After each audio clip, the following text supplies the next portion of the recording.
Hello, and welcome to Off the Rack.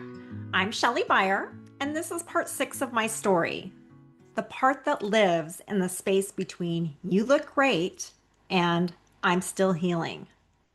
Because there's a part of recovery no one talks about, the part that comes after the milestones, after the drains are out, after the bandages are gone, after the doctor says you're cleared.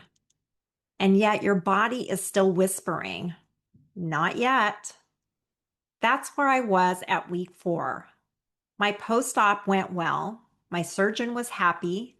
He cleared me for full activity. And on paper, I was good to go. But my rib, it was still speaking to me. And I knew in my bones, literally, that full activity wasn't the next right step. And then the questions started. Will I be ready by 6 weeks? What if I'm not? What if everyone thinks I'm fine and I'm still quietly not? I had arranged horse care for 6 full weeks, friends rotating mornings, and a landowner handling evenings. They were amazing, but I didn't want to extend that help any longer than I had planned. I didn't want to ask for more. So when my doctor cleared me at week 4 and I still wasn't ready, the clock started ticking in my mind. It wasn't just about physical healing. It was about showing up for my horse, Sophie, about holding my end of the deal, about being capable again. That's when I made a decision. I wasn't going to wait for perfect. I wasn't going to wait for perfect conditions or total confidence. I was going to go back to the barn and just see. So at the end of week 5, I walked into the place that grounds me most.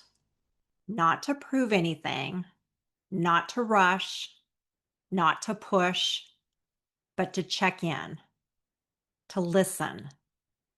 And that day, I cleaned Sophie's stall. Not the way I used to, not as fast, not as strong, but I did it. And I felt something I hadn't in weeks. Pride. The pitchfork was awkward. I couldn't shake it in the way I normally do. I wasted tons of shavings. I had to ask for help with the wheelbarrow. I carried water in smaller buckets, just a quarter full, taking it in rounds. I get emotional talking about this. I couldn't lift the full one to clean it, so I relied on others. I couldn't pour shavings from the bag, so I used a little scooper and took my time. But I was moving. I was showing up, and I was doing it differently because my body was asking me to. And instead of resenting that, I honored it. That surprised me. There was no shame in needing help.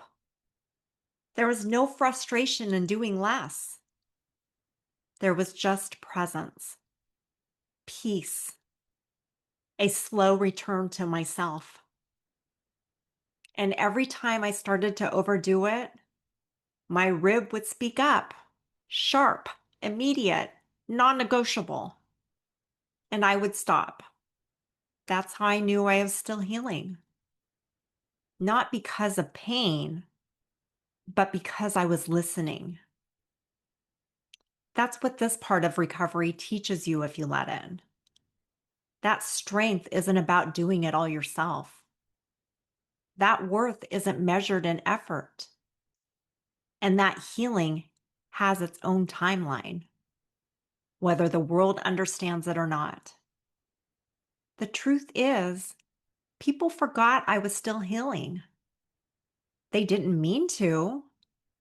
They just saw me back on my feet, doing chores, looking fine, smiling. But I knew better. And that meant I had to speak up. I had to use my voice, ask for the lift. say no when something felt like too much. And that's not easy for me, but I did it anyway. Because here's what I learned in the quiet moments, the ones no one else sees. You don't have to earn your rest. You don't have to prove your pain. And you don't have to apologize for needing more time. Healing isn't just physical, it's emotional, energetic, and spiritual. And it doesn't end when the incisions close. Sometimes it's just beginning. So if you're in that place, the in between, the invisible part, I want you to know your pace is valid. Your boundaries are wisdom. Your softness is not weakness. And your body is not behind. It's guiding you. Choose your thoughts with care. Speak to yourself with gentleness. Honor the version of you that's doing her best. Not to rush back, but to come back whole. Thank you for being here with me. Next week, I'll share part 7, a chapter about what it looks like to move forward in a new body with new trust, new rhythms, and a deeper sense of who I've become. If this part of the journey, learning how to receive, resonates with you, come join us in our private Facebook group, Off the Rack Breast Reduction Support for Women.